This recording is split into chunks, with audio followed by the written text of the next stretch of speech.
Episode 16। Khurana mention. रूहानी जल्दी जल्दी अपने कमरे से साड़ी चेंज कर नीचे आ बुआ माँ से बोली, बुआ माँ वो दरअसल गलती से मेरी साड़ी पर पानी गिर गया था, इसी वजह से मैं कपड़े चेंज करने चली गई थी, मैं अभी आपके लिए चाय बना कर ले आती हूँ। रूहानी इतना बोल तेजी में किचन के अंदर चली जाती है। उसके जाने के बाद निहाल भी सुबह सुबह कपड़े चेंज कर नीचे हॉल की तरफ चले आ रहा होता है। जैसे ही उस पर वसुंधरा जी की नजर पड़ती है वो उसे रोकते हुए कहती है, एक मिनट लड्डू। बुआ माँ की आवाज सुन निहाल उनके तरफ बढ़ते हुए चले आता है और मुस्कुराते हुए कहता है, क्या हुआ बुआ माँ? मुझे तो कुछ नहीं हुआ है लड्डू, पर मुझे लग रहा है तेरी तबीयत कुछ सही नहीं है, तभी तो तू इतनी सुबह सुबह उठ नीचे आ गया है। क्या बात है लड्डू? तू ठीक तो है ना? जब ये बात वसुंधरा जी बोल रही होती है तभी वहां पर रुक्मणी जी आ जाती है और मुस्कुराते हुए बोल पड़ती है, वो जीजी दरअसल मैंने ही निहाल को आज सुबह जल्दी उठने के लिए बोला था। जैसे ही ये बात निहाल सुनता है वो पूछने के लिए बोलने ही वाला था कि कब, लेकिन तभी रुक्मणी जी उसके तरफ आंखों से इशारा करते हुए चुप रहने को बोली, इसीलिए वो चुप रह जाता है। फिर रुक्मणी जी बोलती है, जीजी वो मुझे आज बाजार से कुछ कुछ सामान मांगनी थी, और आप जानती ही है कि एक बार ये ऑफिस चला गया तो इसे कुछ भी याद नहीं रहता है, इसीलिए मैंने सोचा ऑफिस जाने से पहले ही मंगा लूं। अच्छा ठीक है, वैसे रुक्मणी अब जब कि तुम भी आ ही गई हो तो आओ चलो, मेरे साथ चलकर बैठो। रूहानी बहू किचन में चाय बनाने गई है, मेरे साथ चाय पी लो। ठीक है जीजी। रुक्मणी जी के बोलने के बाद वसुंधरा जी सोफे के तरफ बढ़ जाती है और रुक्मणी जी भी उनके पीछे पीछे जाने लगती है, लेकिन वो एकदम से जाते जाते रुक निहाल के तरफ देखते हुए धीरे से बोलती है, वैसे निहाल बेटा रूहानी बहू किचन में चाय बना रही है, जरा जाकर उसकी हेल्प कर दे, बुआ माँ अभी किचन नहीं जाएंगी।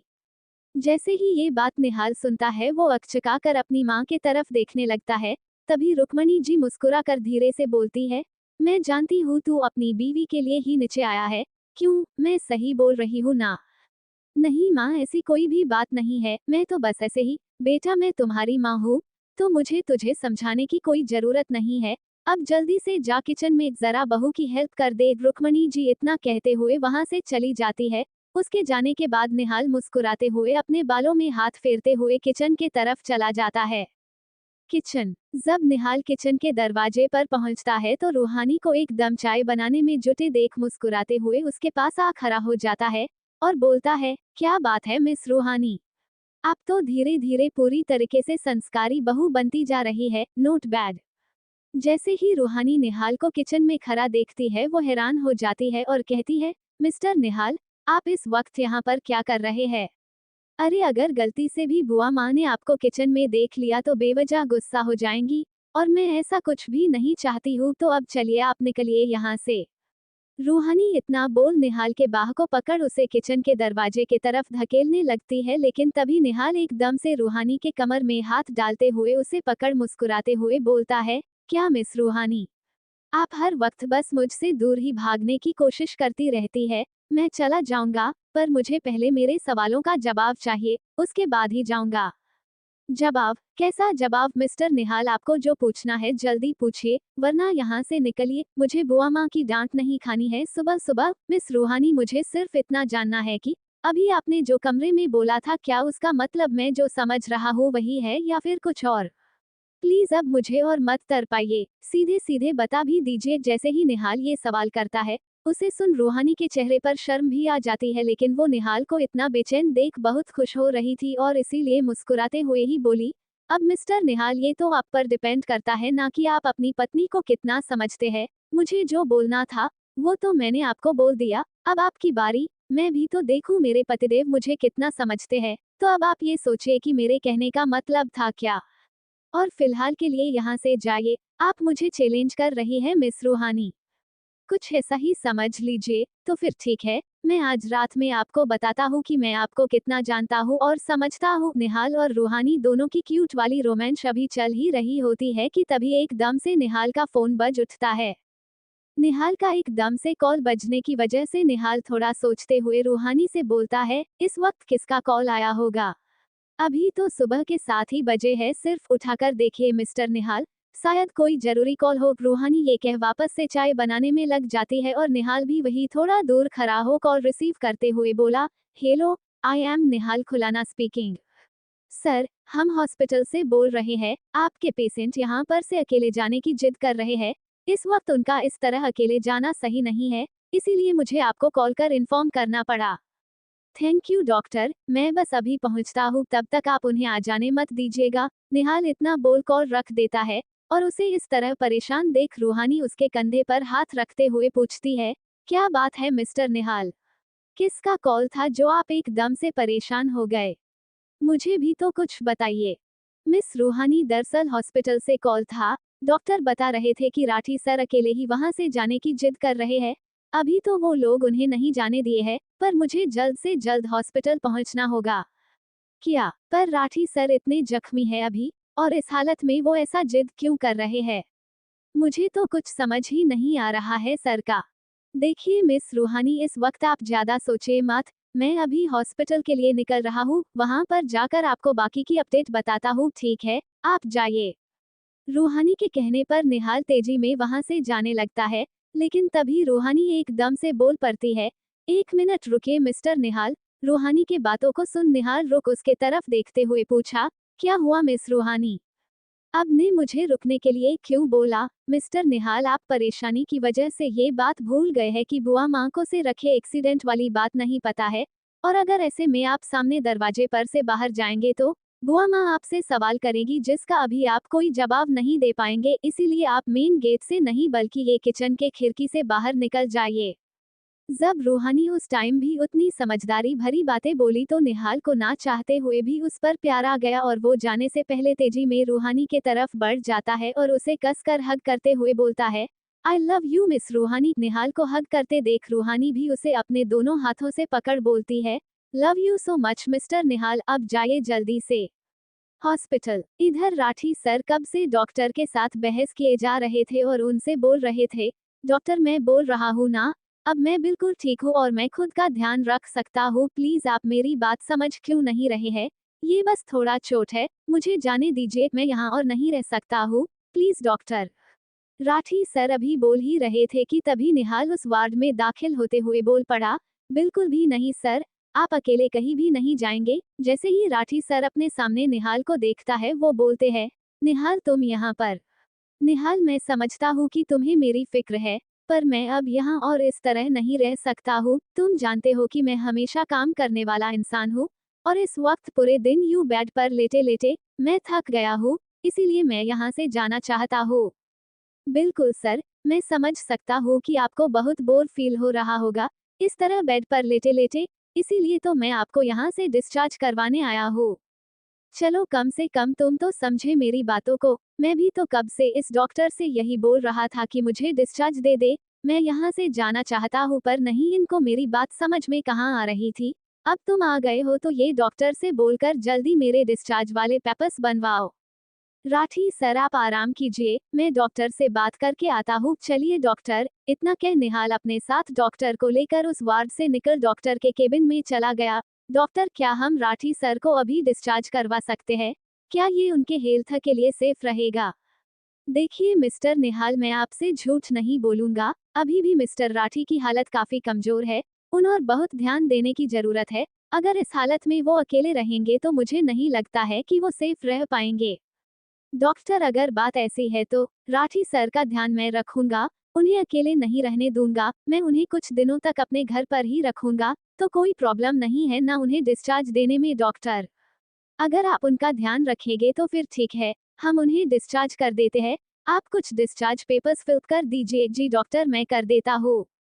निहाल डॉक्टर से बात कर पेपर्स फिल करने चला जाता है। सारा फॉर्मेलिटी पूरी करने के बाद वो राठी सर के पास आते हुए बोला, सर मैंने आपका डिस्चार्ज पेपर्स फिल कर दिया है तो अब आप यहाँ से जा सकते हैं, चलिए मेरे साथ। थैंक यू सो मच निहाल, सच में तुम और रूहानी दोनों ने मेरी बहुत ज्यादा ही हेल्प की है। अगर तुम दोनों इस वक्त मेरी हेल्प नहीं करते तो पता नहीं मैं क्या करता। प्लीज सर, आप ये सब बोलकर मुझे शर्मिंदा मत कीजिए, ये तो हमारा फर्ज है। अच्छा अब आप ये सब बातें करना छोड़िए और चलिए मेरे साथ। निहाल अपने कंधे के सहारे राठी को सर बेड पर से उतारता है और हॉस्पिटल से निकल जाता है। निहाल, यहाँ से मैं खुद चला जाऊंगा, तुम बस एक ऑटो कर दो मुझे। जब निहाल ये सुनता है तो वो राठी सर के तरफ देखते हुए बोला, आपको ये सब सोचने की कोई भी जरूरत नहीं है सर, क्योंकि आप कहीं भी नहीं जा रहे हैं। मैं आपको अपने घर ले जा रहा हूँ और आप भी बिना कुछ बोले मेरे सतगा चलेंगे। निहाल, ये तुम क्या बोल रहे हो? मैं इस तरह तुम्हारे घर कैसे जा सकता हूँ? ये बिल्कुल सही नहीं है। देखो, मैं समझता हूँ कि तुम्हें मेरी चिंता है, पर इसका ये मतलब थोड़ी ना है कि मैं तुम्हारे घर पर ही आकर रहने लगूँ। आपको जो सोचना है, जो कहना है वो कह सकते हैं, पर फाइनल यही है कि आप मेरे साथ मेरे घर चल रहे हैं। आप मेरे सर हैं और मैं आपको इस हालत में अकेले नहीं छोड़ने वाला हूँ। तो प्लीज अब बाकी की बातें घर पहुँचने के बाद करते हैं। खुराना मेंशन। रूहानी थोड़ा परेशान थी और साथ में काम भी करे जा रही थी किचन में। तभी किचन में राखी आते हुए बोली, क्या हुआ भाभी? लगता है आपका दिल भाई को याद कर रहा है, तभी तो आपका ध्यान यहाँ पर नहीं है।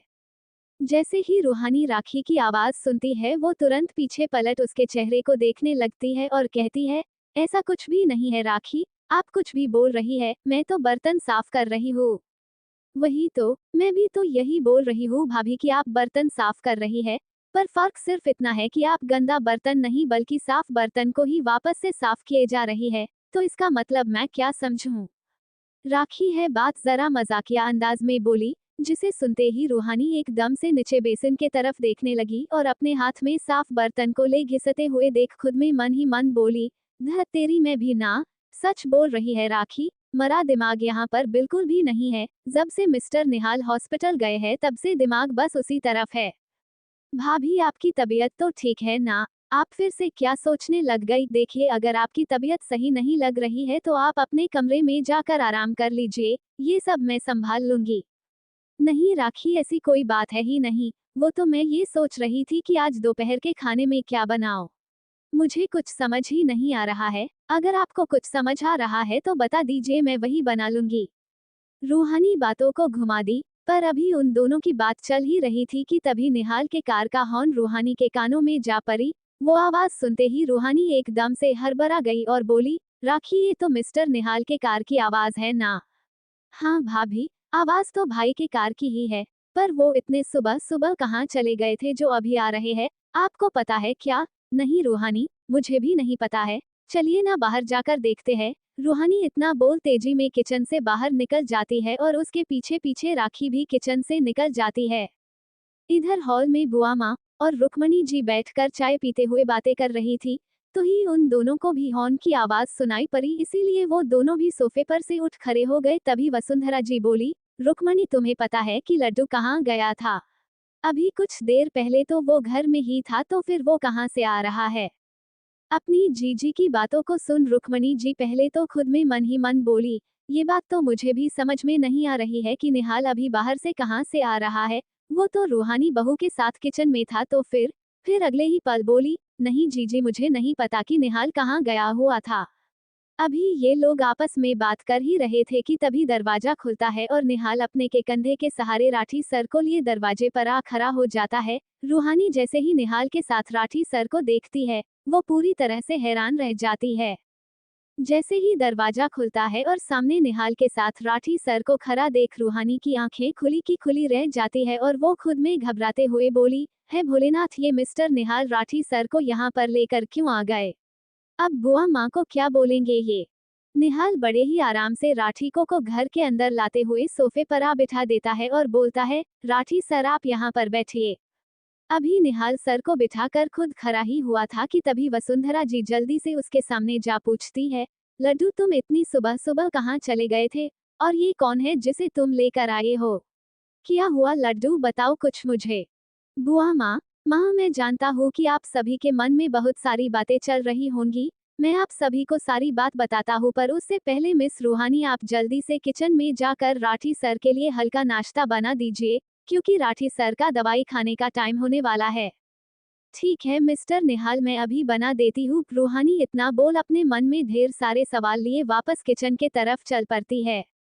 उसके जाने के बाद निहाल बुआ माँ के तरफ देखते हुए कहता है, बुआ माँ, ये है राठी सर, ये मेरे टीचर है, और कल जब मैं ऑफिस जा रहा था तो मैंने इन्हें देखा। इनका एक्सीडेंट हो गया था। मैं जैसे तैसे इन्हें हॉस्पिटल लेकर गया। इन्हें काफी चोट लग गई थी, पर भगवान का शुक्र है कि ये ठीक हो गए। पर आज जब डॉक्टर ने मुझे कॉल किया तो वो बता रहे थे कि राठी सर जिद कर रहे थे उन्हें डिस्चार्ज करने के लिए, जबकि डॉक्टर ने सख्त कहा है कि इस वक्त इनका ख्याल रखना काफी ज्यादा जरूरी है और अभी के टाइम पर सर का यहाँ पर कोई भी नहीं है। तो मैंने सोचा क्यों ना सर को कुछ दिनों के लिए अपने घर पर ही ले आओ। क्या मैंने कुछ गलत किया बुआ में? बताइए।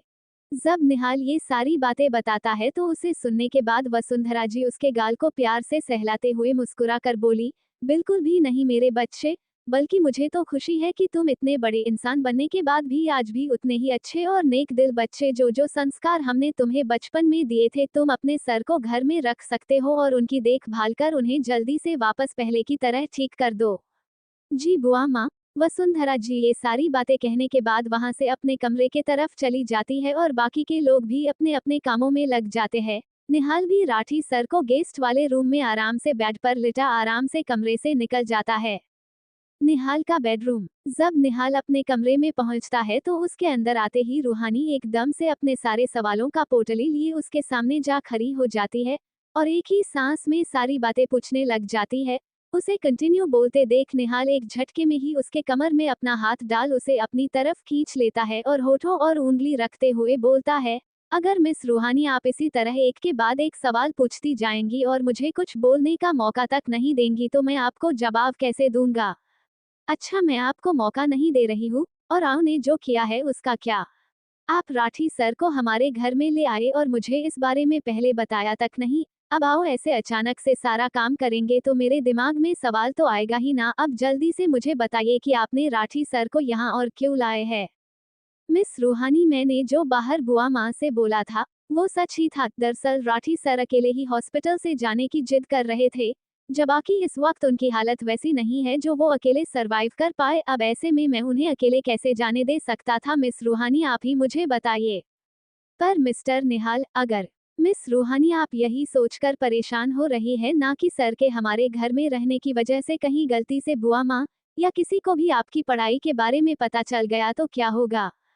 आपको कैसे पता कि मेरे मन में इस वक्त यही चल रहा है मिस्टर निहाल? जब रूहानी ये पूछती है तो निहाल बड़े ही रोमांटिक अंदाज में रूहानी के खुले बालों को अपने हाथों से उसके कान के पीछे करते हुए बोलता है, मैं सिर्फ आपके होठों की बातें ही नहीं बल्कि आपके नजरों को भी पढ़ सकता हूँ मिस रूहानी।